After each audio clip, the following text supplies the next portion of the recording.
तारा देवी की कथा। राजा स्पर्श माँ भगवती के पुजारी थे और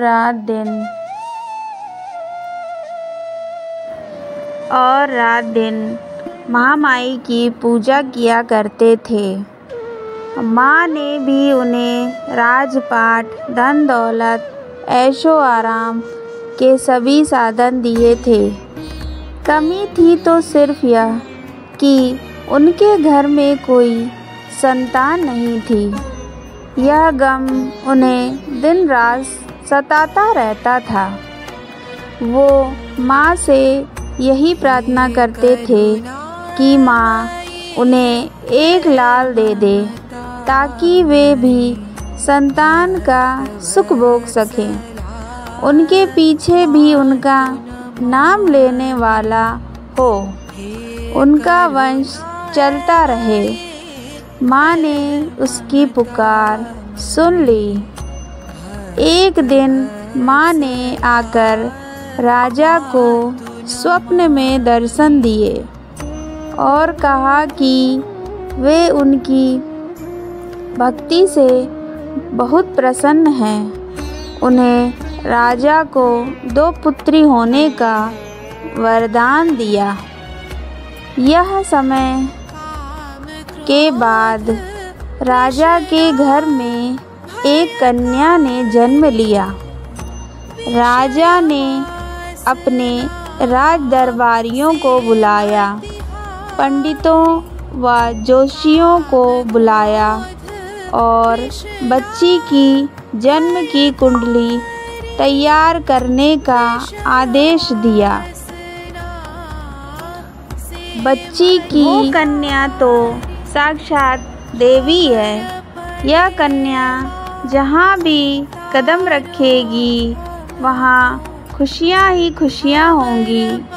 कन्या भी भगवती की पुजारिन होगी। उस कन्या का नाम तारा रखा गया। थोड़े समय के बाद राजा के घर वरदान के अनुसार एक और कन्या ने जन्म लिया। मंगलवार का दिन था।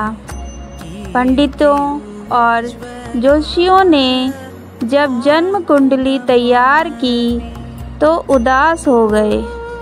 राजा ने उदासी का कारण पूछा तो वे कहने लगे कि वह कन्या राजा के लिए शुभ नहीं है। राजा ने उदास होकर जोशियों से पूछा कि उन्होंने ऐसे कौन से बुरे कर्म किए हैं कि इस कन्या ने उनके घर में जन्म लिया। उस समय जोशियों ने ज्योतिष से अनुमान लगाकर बताया कि वे दोनों कन्याएं जिन्होंने उनके घर में जन्म लिया था पूर्व जन्म में देवराज इंद्र के दरबार की अप्सराएं थीं। उन्होंने सोचा कि वे भी मृत्युलोक में भ्रमण करें तथा देखें कि मृत्युलोक में लोग किस तरह रहते हैं। दोनों ने मृत्युलोक पर आकर एकादशी का व्रत रखा। बड़ी बहन का नाम तारा था और छोटी बहन का नाम रुकमन था। बड़ी बहन तारा ने अपनी छोटी बहन से कहा कि रुकमन, आज एकादशी का व्रत है, हम दोनों ने आज भोजन नहीं करना, अतः वो बाजार जाकर कुछ फल ले आए।